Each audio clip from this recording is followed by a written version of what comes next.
Hey guys, இன்றைக்கி weight loss challenge டே 2 தான் பார்க்க போகிறோம். இன்றைக்கி சண்டே. ஸோ மார்னிங் எழுந்து வழக்கம் போல் வெயிட் செக் பண்ணி பார்த்தோம். நேற்று 63.70 kg இருந்தோம். இன்றைக்கி 25 கிராம், 63.25 இருக்கும். நான் கேலண்டரில் டெய்லி நோட் பண்ணி வச்சுப்பேன். அப்போ தான் தெரியும் எவ்வளோ ரெடியூஸ் ஆகிருக்கு அப்படின்னு சொல்லிட்டு.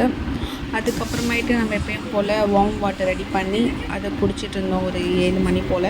அதுக்கப்புறம் பிரேக்ஃபாஸ்ட் ரெடி பண்ணியாச்சு. இன்றைக்கி பிரேக்ஃபாஸ்ட் ஒரு egg dosa, cucumber and fish fry மட்டும்தான். இன்றைக்கி கொஞ்சம் வெளியே போகிற வேலை இருந்துச்சு. வெளியே போயிட்டு ஈவினிங்காக வீட்டுக்கும் வந்தாச்சு. மதியம் மீல் என்னால் கவர் பண்ண முடியல. ஸோ மதியம் ஒரு ப்ளெயின் பிரியாணி அண்டு கிரில் தான் சாப்பிட்ருந்தேன். நெக்ஸ்ட்டு ஈவினிங் வீட்டுக்கு வந்ததுக்கப்புறம் கொஞ்சம் எனக்கு ப்ராஜெக்ட் ஒர்க்லாம் இருந்துச்சு. அதுக்காக ப்ராஜெக்ட் ஒர்க்லாம் பண்ணிகிட்டு இருந்தேன். நான் ஆஃப்டர்நூன் ஹெவி மீல் சாப்பிட்டதால நைட்டு வெறும் பனானா மட்டும் எடுத்துக்கலாம்னு சொல்லிட்டு ஆளுக்கு 2 பனானாவும் நெக்ஸ்ட் வீடியோவில் கொஞ்சமாக ஓமம் தண்ணி போட்டு குடித்தோம். டைஜஸ்ட்